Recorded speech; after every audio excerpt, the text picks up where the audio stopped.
जय हिंद। आज आप पढ़ेंगे जो क्लास 10th की मैथ है उसमें 2020 में जो पेपर हुआ था उसके कुछ 3 हमने सवाल लिए हैं, ठीक है, जो बहुत ही महत्वपूर्ण है। अगर आप ऐसे सवाल करेंगे, यहाँ ये वीडियो देखेंगे, इस वीडियो को देखने के बाद अगर ऐसे सवाल आते हैं तो आप कभी नहीं भूलेंगे, ठीक है। मन से देखना, ठीक है, पूरा वीडियो देखना। अगर आपने पूरा वीडियो नहीं देखा तो आप नहीं सीख पाएंगे, आपको पूरा वीडियो देखना होगा। तो हम ज़्यादा टाइम नहीं लेते हैं। हमारा पहला सवाल है, 1 से 15 तक की सभी सम संख्याओं का समांतर माध्य ज्ञात कीजिए। अब आप समांतर माध्य जानते ही होंगे, आपने अगर अच्छे से पढ़ाई की है तो समांतर माध्य के बारे में पता होगा। अगर नहीं भी की तो यहाँ आप सीख लें समांतर माध्य क्या होता है, ठीक है। समांतर माध्य का एक सूत्र होता है। तो यहाँ आप देख रहे हैं समांतर माध्य का सूत्र होता है सिग्मा एक्स बटे एक्स, ठीक है। सिग्मा क्या है, ये इस चिन्ह को बोलते हैं सिग्मा। बहुत से बच्चे हैं क्या है ये जानते ही नहीं सिग्मा क्या होता है। तो इसका मतलब होता है सिग्मा, सिग्मा एक्स। इस सिग्मा का मतलब होता है जितने भी पद हैं उनका सभी का योग, ठीक है। तो समांतर माध्य का ये एक्स क्या है, एक्स आपका है पदों की संख्या, ठीक है। तो यहाँ आप सूत्र देख रहे हैं समांतर माध्य क्या हो जाएगा कि समांतर माध्य कैसे निकालते हैं। समांतर माध्य का मतलब हो गया है कि सभी पदों का योग बटे सभी पदों की संख्या, ठीक है। तो अभी हम पद निकालेंगे 1 से 15 तक के बीच की जितनी भी सम संख्याएं हैं वो हम लिखेंगे, ठीक है। तो पहले हम इस सूत्र को लिख दें। क्या होता है, समांतर माध्य बराबर क्या होता है, सभी पदों का योग बटे पदों की संख्या, ठीक है, पदों की संख्या। अब हम पहले पद निकालेंगे कौन कौन से पद हैं। तो 1 से 15 तक के बीच की सभी सम संख्याओं का यहाँ समांतर माध्य पूछा गया। तो 1 से 15 के बीच की हम सभी सम संख्याएं निकालेंगे।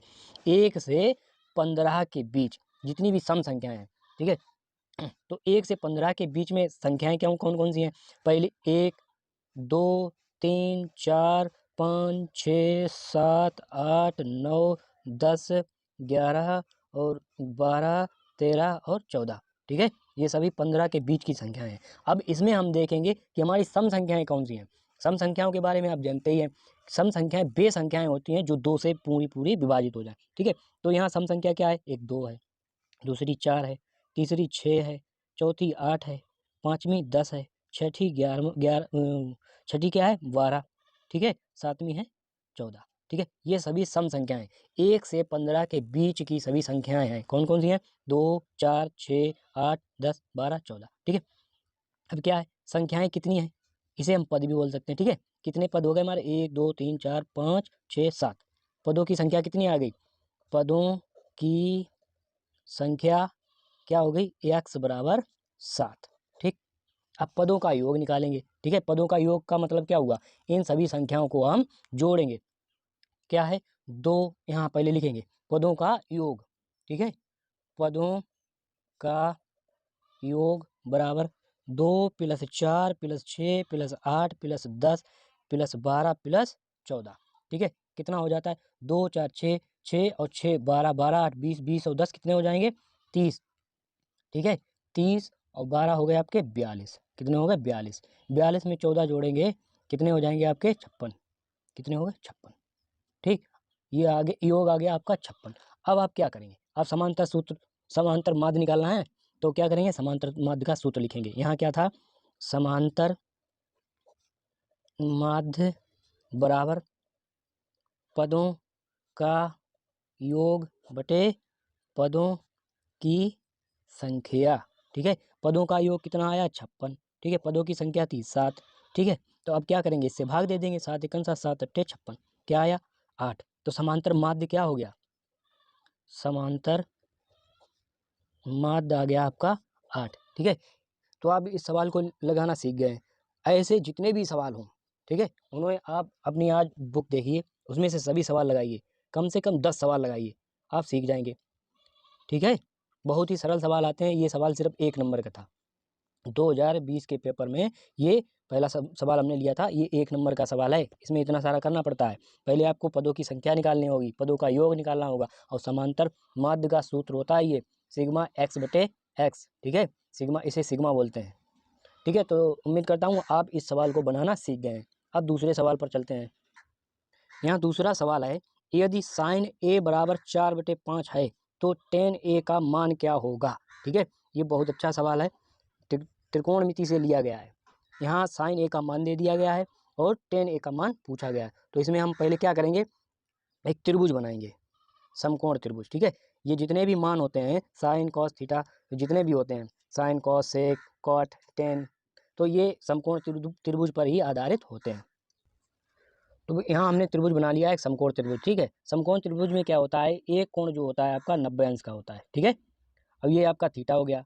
ठीक, इसे आप ए भी लिख लें, ए दिया गया। ठीक है, तो साइन ए, अच्छा आपने पढ़ा होगा साइन ए बराबर क्या होता है, साइन या साइन थीटा बराबर क्या होता है, साइन थीटा बराबर होता है परपेंडिकुलर बटे हाइपोटेनियस। परपेंडिकुलर क्या आता है, लंब, लंब बटे हाइपोटेनियस मतलब ये। ठीक है, हाइपोटेनियस क्या होता है, कर्ण। इसे आप ऐसे, आपने एक चीज पढ़ी होगी लाल बटे काका।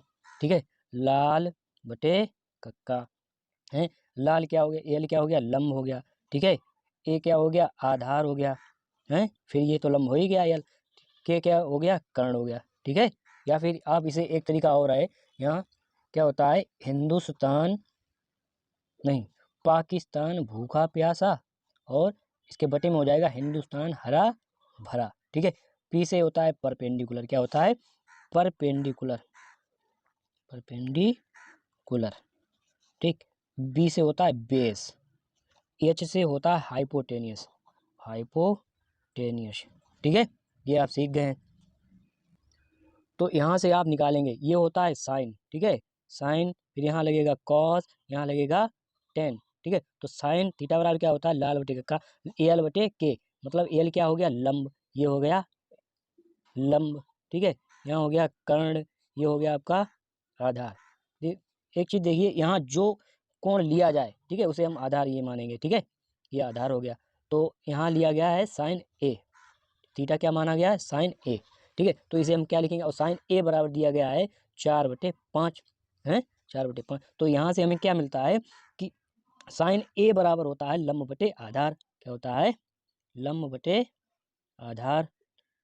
तो लंब हो गया 4, आधार हो गया 5, नहीं लंब बटे कर्ण होता है, सॉरी भाई, लंब बटे क्या होता है, कर्ण, लंब बटे कर्ण, 4/5 ये दिया गया है सवाल में। ठीक है, तो इस त्रिभुज में इसका मान रखेंगे, लंब कितना है 4, यहाँ रखेंगे 4, कर्ण दिया गया 5। अब इस भुजा को निकालना है। ठीक है, कैसे निकालेंगे, ये सूत्र देख रहे हैं आप, ये क्या, कौन सा सूत्र है, समकोण त्रिभुज, मतलब ये त्रिभुज है समकोण त्रिभुज। तो यहाँ से आप क्या निकालेंगे, इस भुजा को निकालेंगे। समकोण त्रिभुज में क्या होता है, अगर आप कर्ण का स्क्वायर कर दें तो ये किसके बराबर होता है, लंब के स्क्वायर प्लस आधार के स्क्वायर। इसमें आप एक सूत्र लगाएंगे, क्या, पाइथागोरस सूत्र। ठीक है, पाइथागोरस सूत्र क्या होता है, पाइथागोरस सूत्र होता है कर्ण का स्क्वायर बराबर आधार का स्क्वायर प्लस लंब का स्क्वायर। ठीक है, कर्ण दिया गया है 5, 5 का वर्ग करेंगे, आधार आपको मालूम नहीं। ठीक है, आधार आपको मालूम नहीं। अच्छा, प्लस में क्या है 4, लंब दिया गया 4, यहाँ हो जाएगा 25, इधर आधार क्या है, आधार आपको ऐसा ही लिखना है। ठीक है, आधार का स्क्वायर, ये हो जाएगा 16, 16 का आप इधर लाएंगे तो 25 - 16 बराबर क्या हो जाएगा, आधार का स्क्वायर। यहाँ कितना बचेगा 9। ठीक है, ये हो गया आपका आधार का स्क्वायर। ठीक है, यहाँ से आप आधार निकालेंगे, आधार कितना हो जाएगा, ये इधर वर्ग है, इधर होगा अंडर रूट में हो जाएगा। ठीक है, क्या हो जाएगा आधार, तो आधार कितना आएगा 3, आधार आपका आ गया है 3। ठीक है, तो यहाँ ए बी जो भुजा है, ए बी ये आ गई आपकी 3। ठीक है, अब यहाँ से लिखेंगे टेन का मान निकालेंगे, टेन थीटा बराबर क्या होता है, लंब बटे आधार। क्या होता है, लंब बटे आधार। यहाँ से आप निकालेंगे टेन ए का मान क्या हो जाएगा, लंब बटे आधार। ठीक है, लंब कितना है 4, आधार आपका आया है 3, तो टेन ए का मान कितना आ गया है 4/3। ठीक है, इस प्रकार आपको करने हैं सवाल। जो अगला सवाल जो 2020 के मैथ के गणित में पूछा गया था, जो एग्जाम हुआ था 2020 में, ठीक है, तो उसमें ये सवाल आया था। ठीक है, बहुत से बच्चे इसे कर नहीं पाए। तो इसमें क्या दिया गया, यदि समीकरण 2x² - 8x + c बराबर 0 के मूल बराबर हैं तो c का मान ज्ञात कीजिए। मूल बराबर हैं, ठीक है, तो मूल बराबर होने का मतलब क्या है, इसमें आप d जो होता है d बराबर 0 रखेंगे। ठीक है, अभी हम बताएंगे d क्या होता है। आपने एक सूत्र पढ़ा होगा सीरीधराचार सूत्र। ठीक है, उसमें होता है एक्स बराबर माइनस के बी, फिर प्लस माइनस √b² - 4ac/2a। ठीक है, तो यहाँ डी क्या है, डी बराबर इसको लिखेंगे, डी बराबर होता है बी स्क्वायर माइनस 4ac, ठीक है, ये होता है डी। अगर ये आपका 0 आ गया है, ठीक है, डी 0 आ गया है तो मूल आपके बराबर होते हैं, ये नियम है। अच्छा, ए बी सी ये कहाँ से आते हैं, यहीं से निकालेंगे। ए क्या होता है, ए होता है जो वो एक्स स्क्वायर का गुणज होता है, इसमें एक्स स्क्वायर का गुणज क्या है 2। बी क्या होता है, एक्स का गुणज होता है, तो यहाँ माइनस के 8 हो जाएंगे। सी क्या होता है, सी जो कॉन्सोनेंट मतलब अचर पद होता है, सी यहाँ अचर है, ठीक है, सी सी ही रहेगा है। इसे हम इस सूत्र में लगाएंगे, ठीक है। तो यहाँ हम सभी के मान रखेंगे, ठीक है।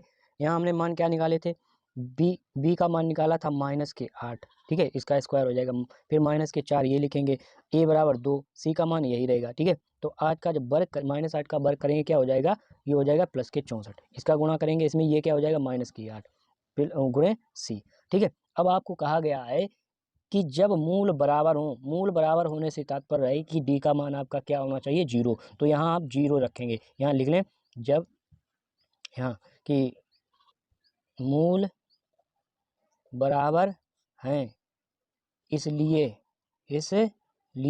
डी बराबर 0, ठीक है। तो यहाँ रखेंगे 0 बराबर 64 गुणे 64 माइनस 8c, ठीक है, इसको इधर ले आएंगे, ये माइनस की 8c है, इधर ले आएंगे प्लस की हो जाएगी, ठीक है, यहाँ 64, तो c बराबर क्या हो जाएगा 64 बटे हो जाएगा 8, 8 से भाग देंगे, 8 8 64, c का मान हो गया 8, ठीक है। अब आप समझ गए हैं, अगर इस प्रकार के सवाल आते हैं, मूल बराबर कोई समीकरण दिया गया उसके मूल बराबर दिए गए हैं, तो आपको ये सूत्र लगाना है और डी बराबर 0 रखना है, ठीक है, 0 रखने के बाद आपका मान आ जाएगा।